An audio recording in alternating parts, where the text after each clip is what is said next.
Bonjour à tous et bienvenue dans cette nouvelle vidéo. Alors aujourd'hui on va continuer une série commencée il y a très longtemps qui porte sur les formats de l'impression liés à l'impression 3D. Alors j'avais déjà fait une première vidéo sur les fichiers STL et aujourd'hui on va parler du G-code.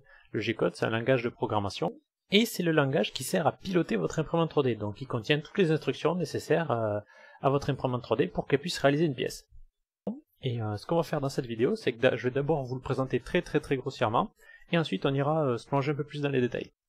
Alors, quelle forme va prendre un programme en G-code? Tout simplement, il va prendre la forme d'un fichier avec une extension .gcode. Il peut y avoir d'autres types d'extensions, mais du genre .gc, mais la plupart du temps, ça sera .gcode, c'est le plus transparent aussi.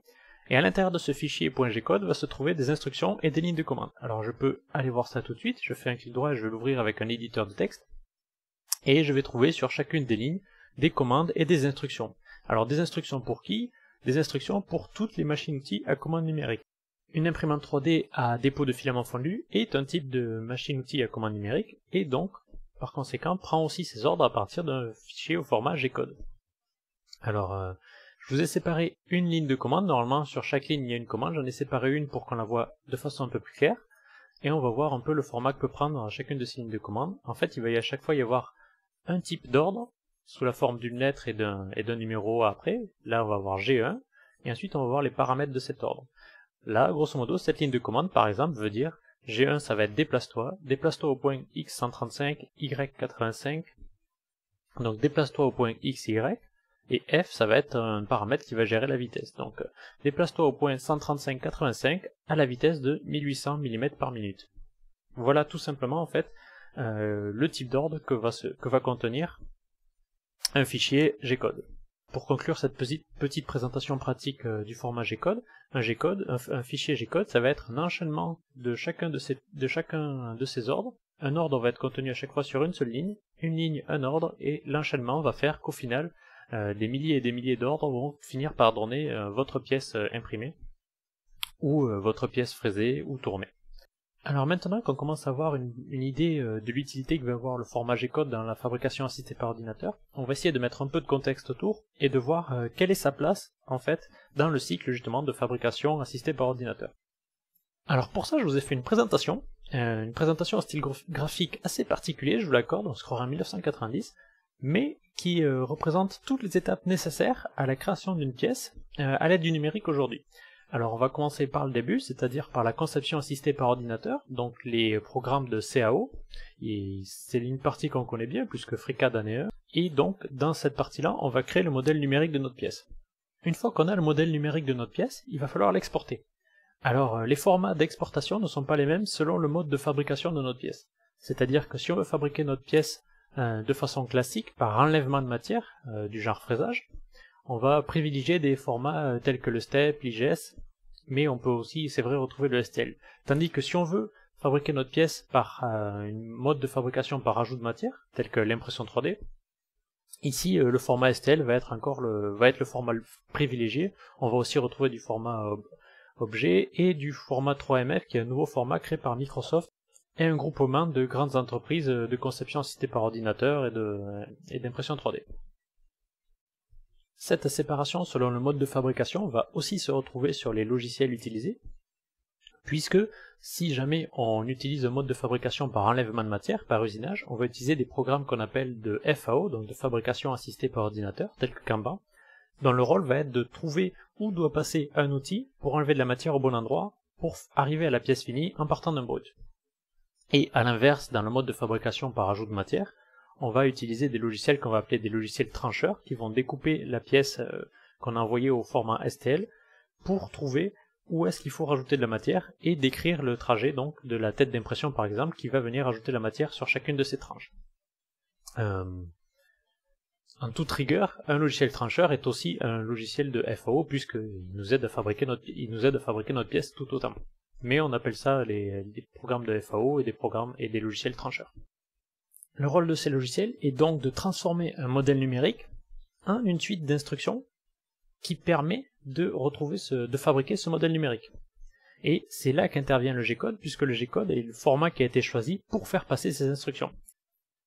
Les fichiers G-code vont donc contenir des suites d'instructions qui vont permettre d'arriver à la pièce voulue, à la pièce finie, quel que soit le mode de fabrication, que ce soit par enlèvement de matière ou par ajout de matière, on utilise quand même le G-code dans les deux cas. Je vous ai mis un petit exemple donc par enlèvement de matière de ce que ça peut donner, mais ça c'est assez classique. Et par ajout de matière, du coup normalement si j'avais voulu poursuivre l'exemple, j'aurais dû vous mettre une photo de la poulie imprimée, mais comme je sais pas trop quoi faire d'une poulie, je l'ai pas fait, mais je vous ai mis à la place du coup une note de mes impressions. Alors c'est pas tout à fait fini, parce qu'il va quand même y avoir des différences en fonction du type de machine et en fonction des machines dans le G-code. C'est-à-dire que toutes les imprimantes 3D ne sont pas les mêmes, elles ne réagissent pas toutes aux mêmes commandes, de même que tous les tours ne sont pas les mêmes, chaque constructeur va mettre sa petite touche particulière dessus. Du coup, il va quand même y avoir des différences qui vont faire que les commandes d'un G-code ne vont pas être universelles en fait. En plus de ça, c'est un format assez ancien puisqu'il date du début des années 60 avec l'apparition des premières machines-outils à commande numérique. Donc depuis tout ce temps, les constructeurs et les fabricants d'imprimantes 3D ont eu le temps de se l'approprier, de faire des versions particulières adaptées à leur machine, avec des commandes qui marchent que sur leur machine ou autre. C'est pour ça que la fin de mon schéma n'est pas vraiment exacte, on passe pas de suite du programme de FAO à la machine à commande numérique, il va falloir ajouter une dernière étape. Et cette dernière étape, ça va être donc pour ce qui va être des machines type tour fraiseuse, un interpréteur qui va venir traduire en fait le langage, le G-code sorti du programme pour l'adapter à la machine particulière. Il y a depuis plus de 50 ans qu'on utilise des machines outils à commande numérique, et il y en a eu des milliers de modèles différents qui avaient tous des fonctionnalités différentes. Je sais pas, peut-être le nombre d'outils, peut-être les avances utilisées, je sais pas. Donc il va falloir à chaque fois, si on veut pas avoir 50 programmes de FAO différents, il va falloir ajouter un petit interpréteur qui va prendre un programme général de G-code pour en faire un programme particulier destiné à telle ou telle machine. Ça va être un peu la même chose du côté des imprimantes 3D, sauf que tout ça va se situer dans le logiciel Trencher. C'est-à-dire que vous avez sûrement dû voir que lorsque vous lancez Cura, Slicer ou autre, il va vous demander quelle est votre machine et quelles sont les caractéristiques de votre machine. Par exemple, il ne va pas écrire les mêmes fonctions, ou il ne va pas donner les mêmes fonctions si vous possédez une machine cartésienne, c'est-à-dire celle de droite, avec un plateau qui bouge sur un axe et un extrudeur qui bouge sur deux axes, que si vous possédez une machine non cartésienne, une machine delta. Il y a certaines fonctions qui vont être possibles sur une machine, d'autres qui vont pas être possibles, et c'est pour ça que il est important pour le logiciel Trencher de connaître quel type de machine vous avez, pour pas qu'il mette dans son code des fonctions que votre machine n'est pas capable de faire, ce qui pourrait poser des problèmes. Ce que je vous propose maintenant, c'est de suivre un exemple bien réel. J'ai pris un cube sous FreeCAD de 2 cm de côté sur 1 mm de hauteur, que j'ai envoyé à un trancheur, donc ici Slicer, et j'en ai sorti un fichier G-code. Ce que je vous propose, c'est de regarder en même temps les mouvements que va faire l'imprimante et le fichier G-code pour essayer de faire le lien et découvrir un peu quelles sont les fonctions utilisées et leur utilité. Donc je vais lancer la vidéo. Donc à côté je vous montre le fichier G-code et le fichier texte sur lequel on va parler. Donc là je vais chercher dans ma carte SD le fichier qui correspond à mon cube, et une fois que je l'ai lancé, je remarque que sur l'imprimante, mon premier ordre, mon imprimante, qu'est-ce qu'elle commence à faire? Elle cherche à chauffer le lit jusqu'à 55 degrés. Vous voyez écrit au-dessus du 19, là on voit écrit entre parenthèses 55, c'est-à-dire qu'on va chauffer jusqu'à ce qu'on atteigne 55 degrés. Donc en attendant que ça arrive, on peut commencer à regarder ce qui s'est passé sur le fichier texte du G-code. On voit que les 9 premières lignes ici commencent toutes par un point-virgule. En fait, le point-virgule, tout ce qui va se situer après le point-virgule dans un format G-code, ça va être considéré comme un commentaire, et donc ça va pas être pris en compte par l'imprimante 3D. Donc là, c'est l'occasion de mettre point-virgule, ensuite des commentaires comme l'heure et la date de la génération du fichier, le titre et quelques paramètres généraux. Donc on va pas s'en soucier de nous aussi trop, on va passer directement à la ligne 11, qui va être une ligne qui commence par la lettre M suivie du chiffre 107. Toutes les commandes du format G-code commencent soit par la lettre M, soit par la lettre G. G pour général et pour G-code d'ailleurs. G pour commande générale et qui a donné le nom G-code au fichier. Et M pour commande auxiliaire, miscellaneous en anglais. Donc là on va avoir une commande auxiliaire qui va être appelée la commande M107. Je vous ai mis du coup un point virgule et ensuite un commentaire, un peu à chaque fois, qu'est-ce que cette commande veut dire. Donc la M107 ça va éteindre les ventilateurs, donc il se passera pas grand chose à l'écran. Il s'est pas passé grand chose à l'écran. On a éteint les ventilateurs mais ils étaient déjà éteints. Ensuite on va voir la commande M190 suivie du paramètre S55. Donc, cette commande veut dire qu'on va donner une consigne de température au lit de l'imprimante. Cette consigne elle va être donnée par le paramètre qui suit S55. Donc on va dire au lit chauffe jusqu'à atteindre 55 degrés. Et aussi, on va demander à l'imprimante d'attendre d'arriver à cette valeur avant de passer à la ligne suivante. Là, c'est là où on en est dans l'impression. Vous voyez que le lit s'est mis à chauffer jusqu'à ce qu'on atteigne 55 degrés, mais après il se passe plus rien. Parce qu'en fait, là, on attend d'arriver aux 55 degrés. Donc, il nous reste encore 10 degrés à monter. On va prendre un peu d'avance. On va regarder la ligne suivante. La ligne suivante, M104 avec paramètre S200. Là, on va définir la température de l'extrudeur. Mais contrairement à la ligne précédente, on va pas attendre qu'on atteigne cette température avant de passer à la ligne d'après. Donc là, une fois qu'on va arriver à 55 degrés, il va se passer pas mal de choses qui vont se passer d'un coup. On va demander à l'extrudeur de s'allumer et de monter jusqu'à 200 degrés, mais on va pas attendre, on va directement passer à la ligne suivante qui est un G28, c'est-à-dire on va demander à tous les axes de se déplacer jusqu'à leur point d'origine. Donc dès qu'on va arriver à 55 degrés, l'extrudeur va s'allumer, tous les axes vont se déplacer jusqu'à leur point d'origine, et une fois que ça va être fait, on va avoir une commande G1, qui est la commande qu'on verra le plus dans tout ce fichier, qui est une commande de déplacement linéaire. G1, ça veut dire déplace-toi en ligne droite jusqu'au point 5 mm, Z 5 mm, donc on va remonter de 5 mm. Et il y a un second paramètre, F5000, qui lui nous donne la vitesse de ce déplacement. Les unités, ça va être des millimètres par minute. Donc déplace-toi de 5 mm sur l'axe Z à 5000 mm par minute. On va bientôt arriver donc aux 55 degrés, et on va voir tout ça se réaliser. Donc là on arrive à 55 degrés, mon extrudeur s'allume, il commence à chauffer, et tous les axes arrivent à leur origine. Une fois qu'ils sont à leur origine, hop, on monte de 5 mm. Tout s'est bien passé, mais on voit qu'on retombe en pause et qu'il ne se passe plus aucun mouvement. Alors pourquoi? Parce que maintenant on est arrivé sur la ligne 17, la ligne 17 qui nous donne une instruction de type M109 S avec paramètre S200. Là en fait maintenant on va attendre que l'extrudeur arrive à la température consigne de 200 degrés. Donc maintenant encore une fois on attend que l'extrudeur arrive à la température voulue. Donc pendant que l'extrudeur monte en température, on va en profiter encore une fois pour regarder les lignes suivantes. On va avoir la prochaine instruction, ça va être G21. G21, ça signifie qu'à partir de maintenant, il faut que l'imprimante considère toutes les unités lorsqu'il va y avoir des déplacements en millimètres. Bon, je pense que même s'il n'y a pas cette ligne, elle les considère en millimètres de base, mais on ne sait jamais. Ensuite, la ligne suivante va être une instruction G90, qui va être, à partir de maintenant, on va utiliser les coordonnées absolues pour les déplacements. Et non pas les coordonnées relatives, comme ça pourrait très bien être le cas. Alors je vais m'arrêter quelques secondes pour parler un peu de cette ligne, parce qu'au final, j'avais pas prévu d'en parler, mais au final c'est vrai que c'est assez important. Et ça peut dire beaucoup de choses en fait sur les imprimantes actuellement. Utiliser les coordonnées absolues, pourquoi on fait ça? Parce qu'en fait dans les imprimantes, on va avoir, dans les imprimantes qui se veulent un minimum précis, on va avoir des moteurs pas à pas, donc des moteurs qui sont très précis dans les déplacements qu'ils vont faire. Et donc nous, on va utiliser les coordonnées absolues, c'est-à-dire qu'on va dire déplace-toi au point 100 mm sur l'axe X, ou 100,42 mm sur l'axe X, et ensuite on va faire confiance au moteur, on va dire, notre moteur est censé être très précis, on va espérer qu'il soit réellement déplacé au point 100,42 mm. La chose à voir, c'est que sur la plupart des imprimantes 3D du commerce, non industriel je pense, il n'y a pas de boucle de contrôle pour vérifier si on est vraiment arrivé au point 100 mm, 100,42 mm. Donc on est obligé de faire confiance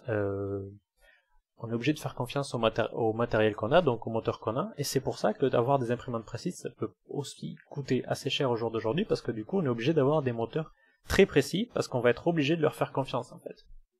Une autre solution, je pense, qui existe sur les machines professionnelles, tours et fraiseuses professionnelles à commande numérique, c'est qu'il peut y avoir des boucles de contrôle, c'est-à-dire des boucles qui vont vérifier si on est effectivement arrivé à l'endroit où on voulait arriver, donc à 100,42 mm, et si on n'est pas arrivé, qui vont envoyer dans le code des rectifications. Et ça, c'est des choses qui ne sont pas encore arrivées dans la technologie de l'impression 3D. J'espère avoir été clair, j'ai pas trop prévu d'en parler de ça, mais c'est toujours sympa de voir que au plus profond du code, on retrouve aussi le pourquoi des raisons technologiques.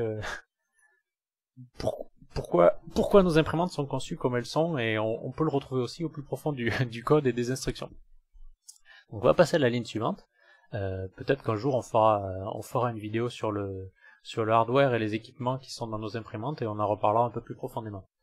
Ensuite, ligne suivante, une fonction, je remets play sur la vidéo, on va avoir une fonction M82, c'est-à-dire une fonction qui va nous dire qu'à partir de maintenant, les distances d'extrusion vont être comptées en valeur absolue. Alors les distances d'extrusion, c'est en fait le moteur qui gère le filament qui va être poussé à l'intérieur de notre extrudeur.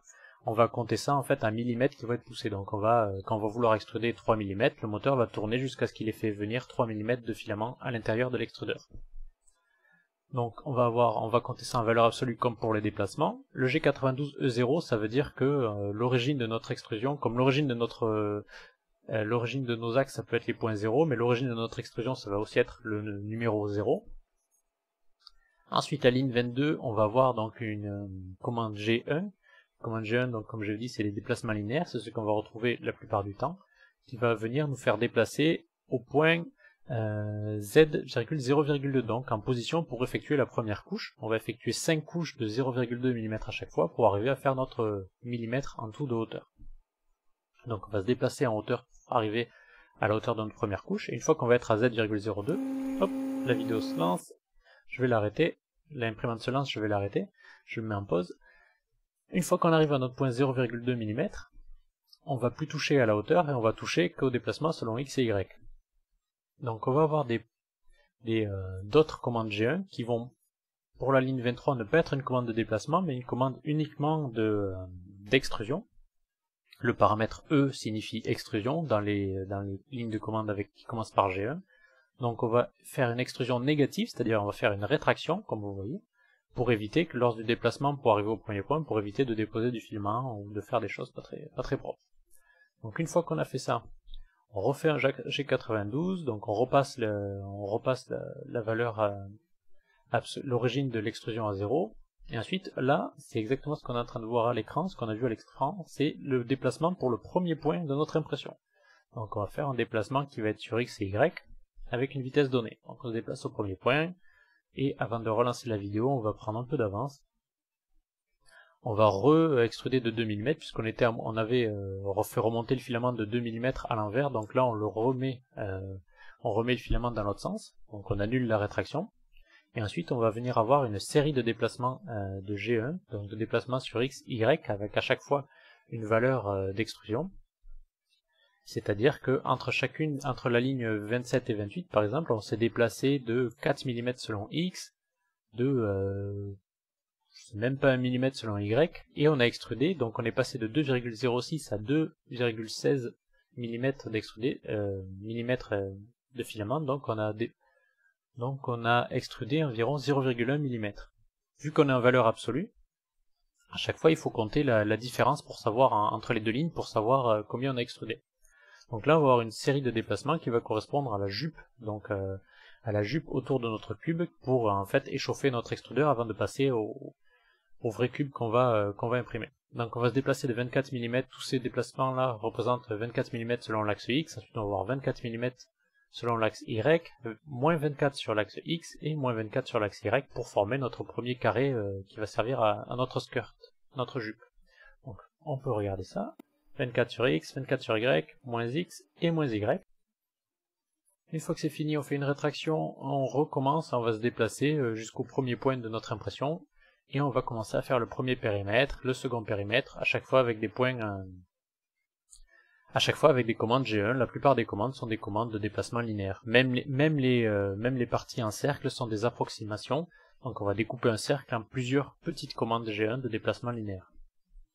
Donc je vais pas tout expliquer, on va arriver directement à la fin. Les commandes se répètent un peu 5 fois d'affilée, et ensuite on arrivera à la fin, où on va faire une rétraction, arrêter les ventilateurs avec le commande M107, éteindre toutes les températures, donc les températures du lit et de l'extrudeur, et revenir à faire une commande G28. Alors G28, hop, vous voyez, qui nous fait revenir à l'origine, mais que sur l'axe X, vu qu'on a mis, si on laisse G28 tout seul, on va avoir l'origine sur les 3 axes, mais là, comme on a spécifié un paramètre, axe X, donc on va voir juste l'axe X qui va arriver.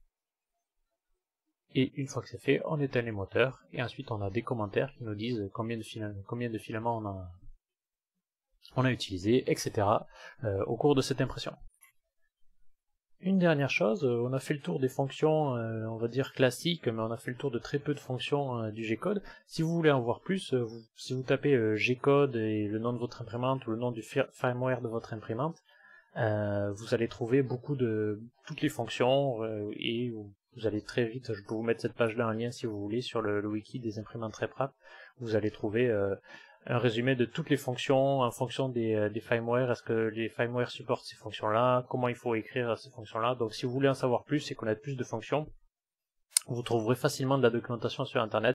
Alors avant de conclure cette vidéo, je crois qu'on a fait un peu le tour. On peut se demander à quoi ça sert de savoir toutes ces choses sur le format G-code. En plus du plaisir de savoir ce qu'on fait et de comprendre un peu mieux ce qu'on fait, il va y avoir plusieurs utilités. La première, c'est si jamais vous suspectez votre machine de ne plus fonctionner correctement, si par exemple vous avez des impressions qui loupent à chaque fois, ou ça peut être bien du coup de vérifier ce que demande le G-code pour vérifier si c'est vraiment une erreur de votre machine ou c'est juste le G-code qui est pas bon. Parce que votre machine suit à la lettre ce qui est écrit, et à la lettre les commandes qu'il y a écrit, donc si les commandes demandent à la machine de faire une mauvaise impression, la machine veut faire une mauvaise impression dans 100% des cas. Donc ça peut être bien de comparer un peu, d'aller voir ce que le G-code demande avant d'accuser la machine par exemple. De notre côté, ça peut être bien aussi de venir manipuler un peu le G-code pour par exemple faire des scripts. Vous avez dans Slicer un endroit où vous pouvez rajouter des scripts, je vous l'ai mis en arrière, pour par exemple essayer de gagner du temps. Vous avez vu qu'au début de notre fichier, il y avait beaucoup d'attentes, on attendait que le plateau monte à la température voulue, ensuite on attendait que l'extrudeur se mette en marche, on attendait que l'extrudeur se mette en marche. On pourrait imaginer par exemple, avant qu'on attende la température de l'extrudeur, on pourrait rajouter une ligne, hop, où on va définir la température de l'extrudeur un peu avant. Par exemple, si je copie cette ligne et que je la rajoute là, et je mets pas 200 degrés, mais je pourrais dire que mon extrudeur il peut monter à 150 degrés. Mon extrudeur peut commencer à s'allumer à 150 degrés. Comme ça, une fois que mon plateau sera à 55 degrés, ben mon extrudeur, au lieu de commencer depuis le début, il aura plus que 50 degrés à faire et normalement on devrait gagner du temps. Attention, grosse mise en garde à ce niveau-là. On sort du domaine du tout numérique. Les modifications que vous faites, si vous en faites sur les formats G-code, vont être appliquées par votre machine et vont avoir des vraies répercussions sur votre machine. Une erreur à ce niveau-là peut provoquer des accidents, des dégâts, donc c'est sous votre responsabilité qu'il faut y toucher et surtout ne pas faire n'importe quoi, et si on n'est pas sûr, on ne touche pas. Donc par exemple, ça, moi je vous le montre là, c'est une idée, ne le testez pas comme ça sans vérifier, ou si jamais vous le testez, restez à côté de la machine pour les premières fois et regardez ce qui se passe. Donc attention, les manipulations qui se passent à ce niveau-là sont, comme je vous l'ai dit un peu plus tôt, la machine n'a aucun moyen de contrôler où elle est, a très peu de moyens de contrôler où elle est. Il n'y a pas trop de boucles de retour sur les machines, sur la plupart des machines, il n'y a pas trop de boucles qui regardent si elle est en train d'effectuer une opération dangereuse ou pas, donc la machine dans tous les cas fera ce qui est écrit, même si ce qui est écrit c'est détruis-toi toi-même ou mets le feu à l'appartement. Elle fera. sans aucun état d'âme. Voilà, donc c'est pour ça, faites attention quand vous touchez, pour conclure cette vidéo, c'est faites attention si jamais vous commencez à bidouiller le G-code.